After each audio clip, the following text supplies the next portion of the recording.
চোখ নাই, হাত নাই, পা নাই, খাবার আনতে যাচ্ছে। ইহলৌকিক সভ্যতার কথা যারা বলে, আকাশ প্রযুক্তির কথা যারা বলে, জাতীয়তাবাদের কথা যারা বলে, মানব অধিকারের কথা যারা বলে, ছোট বাচ্চা খাবার আনতে যাচ্ছে, তাকে গুলি করে শহীদ করে দিয়েছে, বোমা মেরে শহীদ করে দেওয়া হয়েছে। পৃথিবীর কেউ কোনো কথা বলে না, অবশ্যই যিনি এর বদলা নেবেন তিনি কে? ওয়ামাকারু ওয়ামাকারাল্লাহ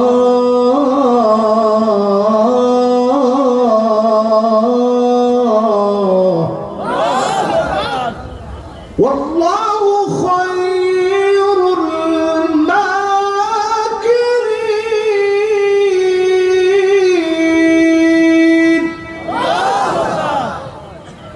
বদলা আল্লাহ নেবেন। বদলাটা কেমন হবে 20টা হাদিস দিয়ে আপনাদেরকে শোনাবো। শুনতে রাজি আছেন? একটা লোক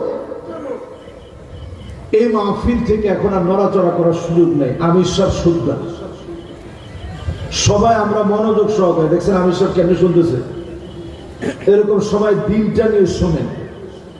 20টা হাদিস বলা শেষ, এরপরে আপনাদের কাছ থেকে আমি ছুটি নিয়ে বাড়ি চলে যাব ইনশাআল্লাহ।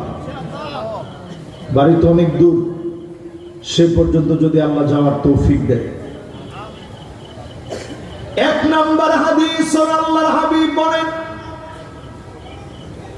আকরু দারিল মুমিনিন, এই ফিলিস্তিন কোনদিন শূন্য হবে না, গাজা কোনদিন শূন্য হবে না, রাফা কোনদিন শূন্য হবে না, মুসলমানদের ক্যান্টনমেন্ট হবে ফিলিস্তিন। বলেন আল্লাহু আকবার।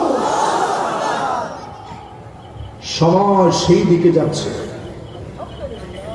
চিরস্থায়ী মুসলমানদের ঠিকানা জমিনের যুক্তরাষ্ট্র, মুসলমানদের যুক্তরাষ্ট্র হবে ফিলিস্তিন। সময় আসবে এমন ফিলিস্তিনের বিজয় হবেই হবে, দুনিয়ার কেউ আটকা দিতে পারবে না, পারবে না, পারবে না।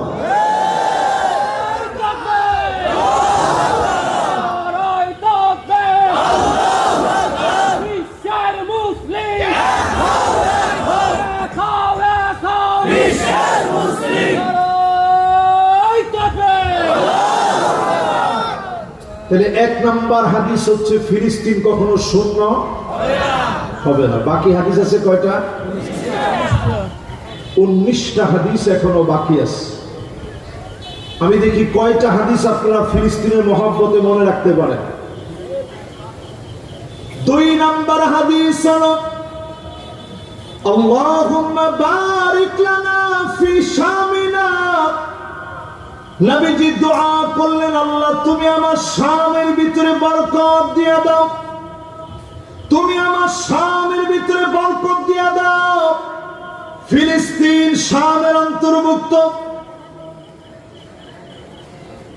সিরিয়া শামের অন্তর্ভুক্ত, লেবানন শামের অন্তর্ভুক্ত, জর্ডান শামের অন্তর্ভুক্ত।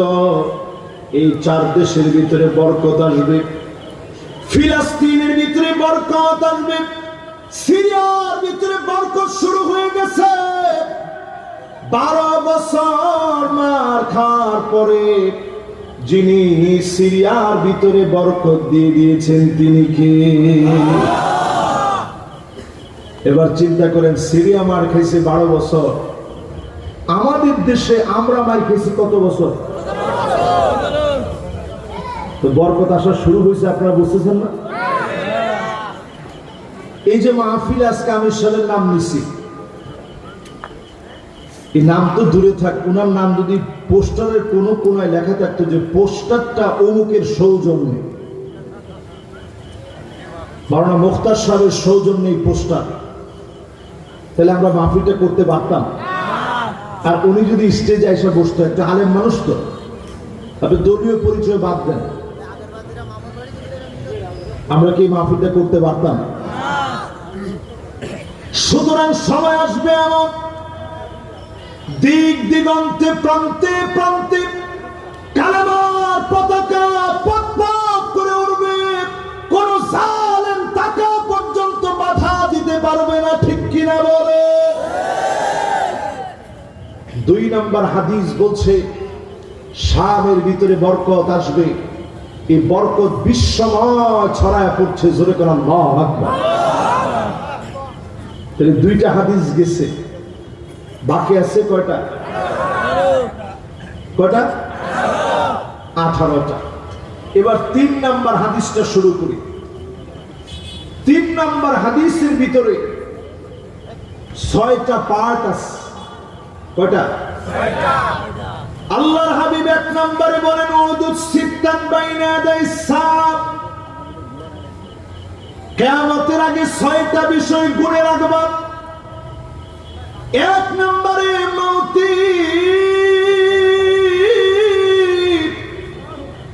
আমি নবী দুনিয়া থেকে চলে যাব, উম্মত কোনদিন দেখবে না। বড় পরিতাপের সঙ্গে বলি, এক নজর নবীজিকে দেখি নাই, মক্কা মদিনায় যেতে পারি নাই। আল্লাহ নবী উম্মতের জন্য এত পরিমাণ কেঁদেছেন।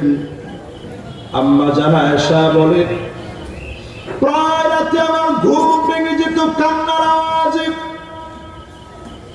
আমি আমার কানটাকে নবীজির জবানের সামনে নিতাম, কি বলে নবী এত পরিমাণ কান্নাকাটি করে। যখনই কানটা নিয়ে যেতাম, কান লাগায় শুনতাম, অন্য কিছু বলে নবী কান্দে না। নবী আল্লাহর কাছে কান্দে আর বলে, আল্লাহুম্মা